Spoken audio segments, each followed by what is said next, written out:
Day, ladies and gentlemen, little sisters and brothers. Allow me to ask you a question, gentle strangers. Do I need to continue with this particular vein of study, or have I at least proven Varangian Rus warriors repopulated Eastern Europe with a couple of multiracial armadas the history books call Rus people? Now, mind you now, they were different than our earlier discovered Slav or German armadas, yet they have hidden themselves by assimilating with the Slavs and German replacements. As you know, I call them Varangian Rus because the scholars have already told us the Varangians were basically an order of people, meaning each nation had their own Varangians to protect them. You remember, don't you? When they told us there were Swedes Varangians and Danish Varangians, etc. I ask all of this because I want to move forward exposing the hidden traitor nations within the Rus people we have been tracking. See, Wikipedia is smart. They spread one complete picture out in 3 differently named but exact same worded articles. And now that we have gotten a skeleton to work with, you know, we are hunting a nation whose beginnings are shrouded in mystery, a nation who took over and dominated the exact same trade routes as the Rahanites as they simply vanished, a nation who assimilated with the peoples of Russia, Poland, Belarus, Khazars in the Dark Ages. I want to move to the second article that exposes the exact same information we have already discovered, but in more detail and from a different angle. The way little Miss Ivy and I figure, by the time we overlay the third article over the last 2, it should be painstakingly obvious who the hidden nation is, and once and for all, understand how in Valhalla did they somehow in some way bust on the scene in Europe. But just in case you still are not sure what the old scribe is cooking about the Rus people, let's continue with the article, please. Under New Research Beyond the Normalist/Anti-Normalist Debate, Perceptual Context. The way little Miss Ivy and I figure, since this is the new research, that can only mean all of the eyewitness accounts by diplomats, officials, and those whose job it was to write eyewitness accounts that they admit they were purposely ignored for centuries. Why did you think that they was purposely ignored? Why do you think they were purposely ignored? They admit it was because the eyewitness accounts were talking about the going-ons in a particular geographical area that they were not interested in exposing at the time. I'm saying that by saying new research, all of those accounts should be included in their final understanding. Am I right about it? Somebody tell me if I'm right about it. So saying that, let's begin, shall we? I'm going to cut to the chase. Quote, they view the Rus as desperate and often mutually antagonistic clans with an S of charismatic warriors with an S and traders with an S who form wide-ranging networks across the North and Baltic Seas. Stop. Again, Wikipedia is intentionally using synonymous wording to protect the guilty. In this case to mean, when it says, quote, clans with an S of charismatic warriors with an S and traders with an S, now we know it means an armada that consists of a protector warrior caste and a hidden trader caste, and not just one and the same. But let's continue if you need the white man to say it to believe it. Listen closely. Quote, they were, personal quote, multi-ethnic, multilingual, and non-territorial communities of sea nomads and trading settlements that contain numerous Norsemen, but equally Slavs, Balts, and Finns. Stop, bingo! Just like we thought. Armadas of different and distinct people ascending upon the earth together and shipped like the clone cattle they were given to all points of the whole world, including Greece and their adjacent coasts. But let's continue for more clues, shall we? Cutting to the chase. Listen up. Quote, archaeological research synthesizing a wide range of 20th century excavations have begun to develop what Jonathan Shepard has called a, personal quote, bottom-up vision of the formation of the Rus polity, in which, listen up, during the 9th and 10th centuries, increasingly intensive trade networks crisscross linguistically and ethnically diverse groups around the rivers like the Volga, the Don, the Dnieper. Bingo, stop, bingo, listen up. This may have produced, personal quote, an essentially voluntary convergence of groupings in common pursuit of primary produce exchangeable for artifacts from afar. Let me say it again. I'm going to say it all over again. Listen up. Listen to what they're telling us. Archaeological research synthesizing a wide range of 20th century excavations have begun to develop what Jonathan Shepard has called a bottom-up vision of the formation of the Rus polity, in which, during the 9th and 10th century, increasingly intensive trade networks crisscross linguistically and ethnically diverse groups around the rivers like the Volga, the Don, the Dnieper. This may have produced, personal quote, an essentially voluntary convergence of groupings in common pursuit of primary produce exchangeable for artifacts from afar. Stop. The scriptures are true. Bingo! So as you can plainly hear, ladies and gentlemen, you do realize they have just admitted that many people were together to produce merchandise to sell to people far away. Ha!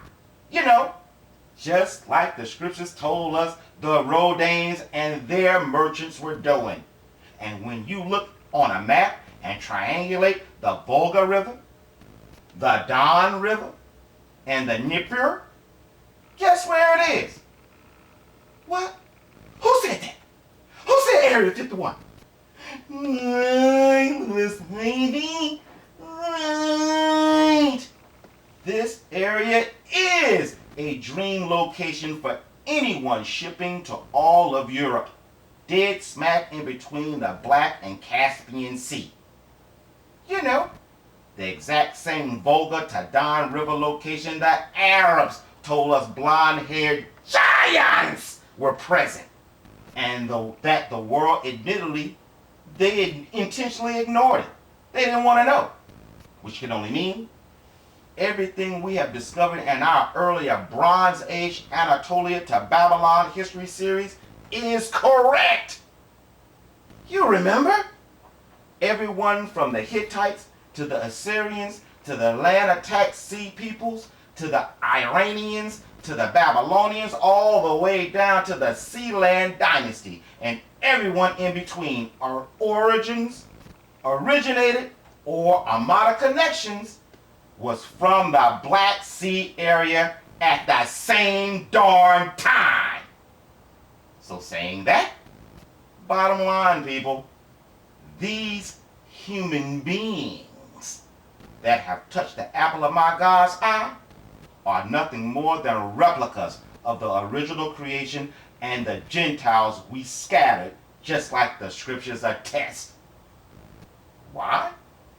Like I said before, so when they are ready to pull their trigger, they can come out what a worldwide genetic study to say that we are all one blood like Paul states. Bullocks, bullocks, it's coming. I think my boy just sent me that. But it's coming. But I can't. I think my boy just sent me that.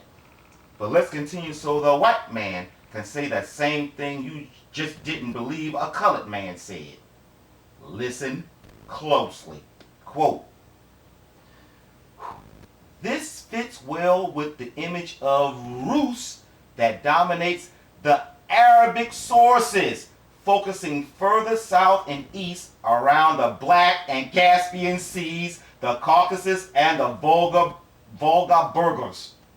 Yet, this narration, or narrative, though plausible, contends with the top-down image of state development implied by the primary chronicles, archaeological assemblages indicating Scandinavian-style weapon-bearing elites on the Upper Volga, and evidence for slave trading and violent destruction of fortified settlements. Stop. Bingo. I told you. And the slaves were new and fresh clones hot off the pods. But is Little Miss Ivy the only person to perceive the exact same particular MO as we discovered in our Greek history series? You remember the violent destruction of fortified settlements, but no evidence of who did them, when it was done, or why only the fortified settlements was overturned. As you know, I believe the reason for the unusual destruction is due to the evildoers' overlapping history, thus removing power struggles, etc. glitches from their matrix of deception. In fact, I want to finish this video out with just a similar situation. Let's continue, please. Listen closely. Cutting to the chase. Quote, moreover, there is doubt if the emerging Kievan Rus were the same clan as the Rus who visited the Carolingians in 839 or who attacked Constantinople in 860 AD. Listen closely. The rise of Kiev itself is mysterious, devoid of any silver dirham finds. Dirrham finds. It's 27 cents today of silver. In the 8th century AD, devoid of any silver, that name finds, which is 27 cents today. In the 8th century AD, it was situated west of a profitable fur and silver trade networks that span from the Baltic to the Muslim lands via the Volga-Kama basins. Example, bingo. Surely an archaeological dig studying a major city sitting just west of the profitable silver trade network should, I'm not saying anything, I'm just scribe, but it should find silver there. Don't you think? Unless that region was overlapped and the designers forgot this small but major element to put back in there. That's what I'm just saying. Did you get that last part? Let me go back up. Let's see. Well, you get it. They realize they're not the same people. So they got a problem right there. Wait a minute. These aren't the same Rus people that 100 years ago. No, these guys are different. Now, remember yesterday, or last video, we got the description of the blonde-haired giants. And I was saying then, wait a minute. All the pictures that we're looking at right now, they must either be a bold-faced lie or the very next phase. Their replacements. This is what they look like. Now I'm starting to believe that maybe that's true. What we're looking at today that's popular in the moving pictures is the next phase that they did not mind popularizing. And what you and I are studying right now, the Arabic study, the Arabic findings at that particular time is what they don't want us to know, which was their Area 51. Just like the African Area 51, just like the one up in the Baltic Area 51. So, um, and we got to find another one in India. We got to get to it. And when we get back on this side of the world, did you guys know? Listen to this now. There are 35,000 islands in just the Great Lakes region. No, I didn't say 35. I didn't say 350. No, and I did not say 3,500. I said 35,000 islands that separate Canada and America. 35,000 islands. Remember Columbus? Now we do know he was down south, but don't know how far up he went. But he said many islands had people beyond number. Many of them. He didn't just say one. He said many. And again, it wasn't talking about the mainland. He's talking about islands. How that seems so strange. But I'm rambling. Please let me know. I do want to go forward to expose exactly. Y'all know who I'm talking about. Hopefully, I didn't see it in the comment section, which was kind of sad. But at least somebody's saying, "Hey, this guy's talking about such and such." But hopefully now you know. We got him. If you can just hang in with me and let me overlay it, what we've already known. Go. That's it.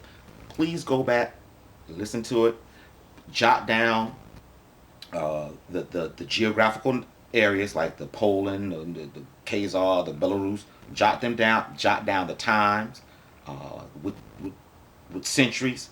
Jot them down because this next thing we're going to overlay, and you're going to see it's the exact same locations. It's the exact same people that they're amalgamated with. It's the exact same everything. But they just worded the article different, and they didn't name here and name there. And the third one, they named this and named that, but give us a whole nother outlook. All three instances is a different outlook, different angles, but it creates a huge picture.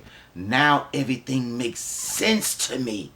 Like, how in the world did the Israelis form in 1948, statehood, but they wasn't there, as a whole too much earlier than that, and go into a war in 1948 and beat all of these seasoned people right off the bat with greenhorns?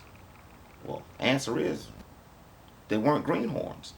Man, you guys are going to be amazed. Wow, you guys are going to be amazed. All right. Thank you for looking at this video. My God's will. Hang in there with me. Hopefully, if I don't need to continue, you guys let me know in the comment section. If I could go forward, give me Monday. If I can go forward, if I can do something else, I'll do it this weekend. Put it in the comment section. All right, bye-bye.